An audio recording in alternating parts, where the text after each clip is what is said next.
Hello everyone. I am inviting you into my very, very messy home for caterpillars.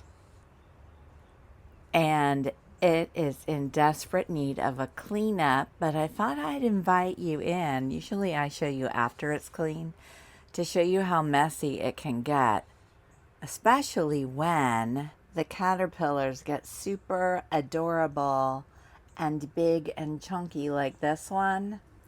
They have lots of frass and it just drops down and piles up wherever it lands, thanks to our good friend gravity. This is what the bottom of the enclosure looks like. Look at all of that frass. This is more frass than should ever be. Don't let your frass get to be this much. This is what not to do. And look over here, you can see the Gulf fritillary frass is a little tinier. They have tinier frass than the monarchs. Frass is caterpillar lingo for poop. It's caterpillar poop. Why they call it frass, I don't know, but it's cute. So the reason it's so bad is because they grow fast and there's more in there. You know, I broke my rule of 4.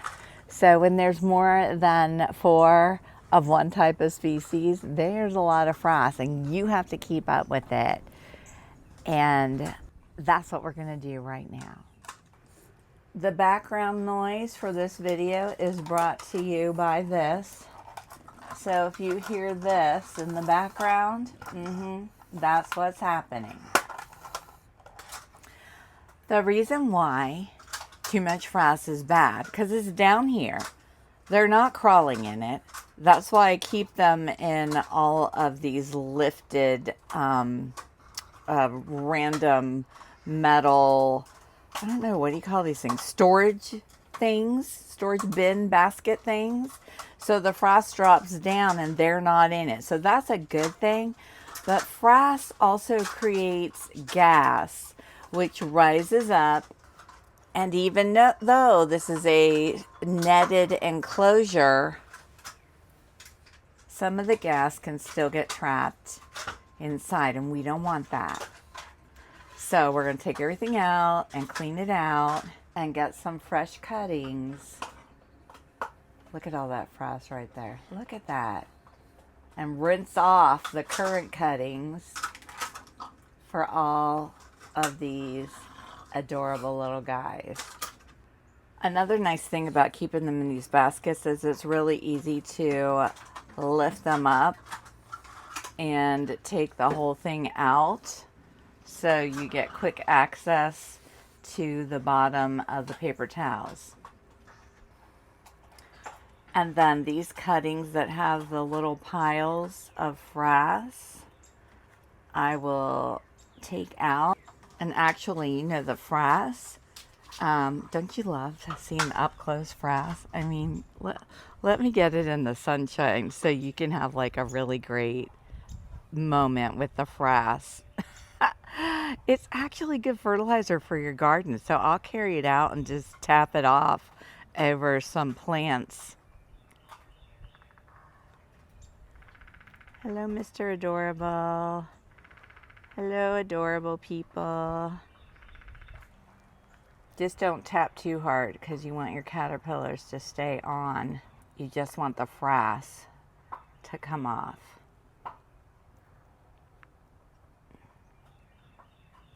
Oh my, is that a queen? Looky there. We're going upside down to get the queen in the sunlight.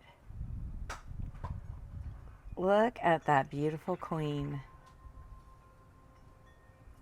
And we're going to bring in lots of cuttings because there's too many caterpillars on this one leaf. We don't want them to feel stressed because they do feel stress.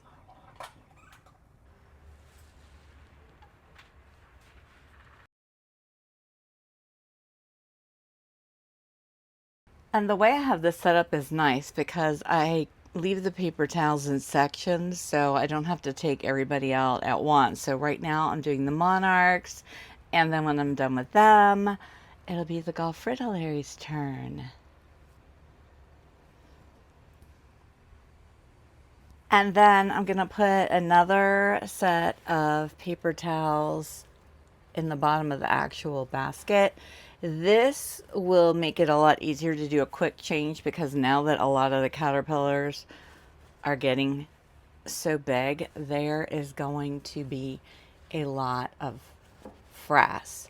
So I'll be able to just pull this out and change it, but not take out the whole base. And then these guys, these are the babies on the swamp milkweed cuttings. Can go back in. Look at that cute little muncher. And now we're heading to the milkweed garden to get some giant milkweed cuttings.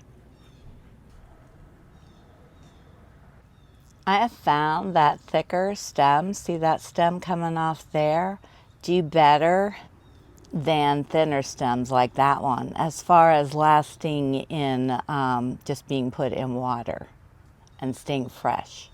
So I'm going to take the cutting of this plant, and I'm going to go right up against where it's growing out. There'll be more hormone there to help, because hopefully what will happen is once the caterpillars eat all these leaves, that I'll be able to root this and start another plant. Now, I do want to rinse these off, but I have to be super careful, because as you can see on this leaf here, there is a baby. So I have to wash around the babies or move the babies. So I rinsed it off just under the sink, and now it's nice and cleaned off. And I'm going to move some of the big caterpillars onto here. Here's the little queen.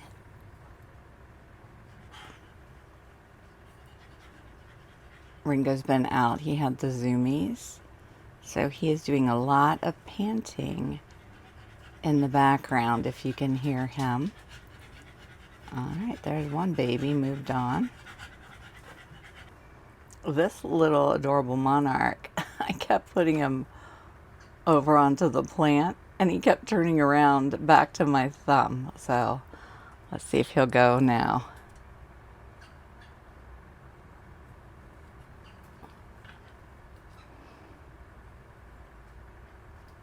See how he's running his head back and forth and using all of his sensory organs to determine if this is where he wants to be. It's taking him a long time to decide. He is still attached to my thumb. If I pulled my thumb away right now, he would come with me, because he attaches with silk to help them hold on to wherever they are. There he goes. There. Now I can take my thumb away. I could just feel the little silk just pull off, because now he's attached to the leaf.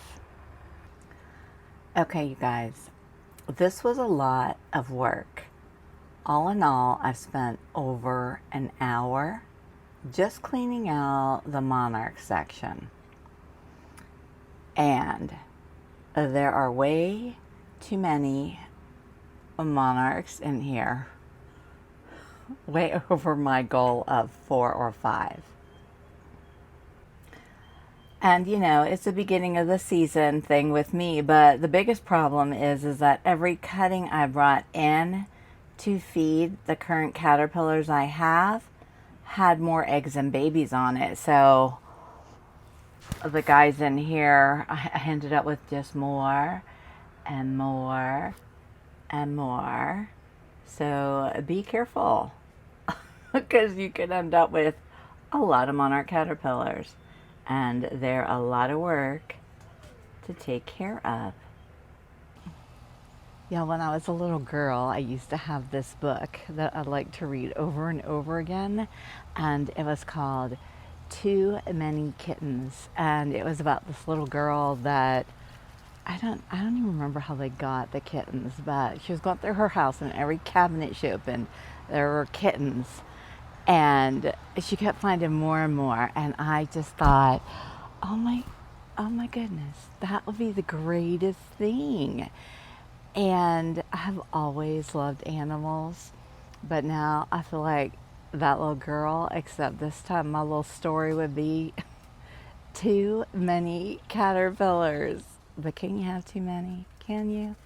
Really? I hope you enjoyed this video. Tap the like button. Thank you for telling me that you forget to tap the like button, because I think, do I have to say it? So I'm going to say it just as a reminder. Tap the like button. Subscribe to my channel. I'll see you in the next video. Don't get too many caterpillars. 4 or 5.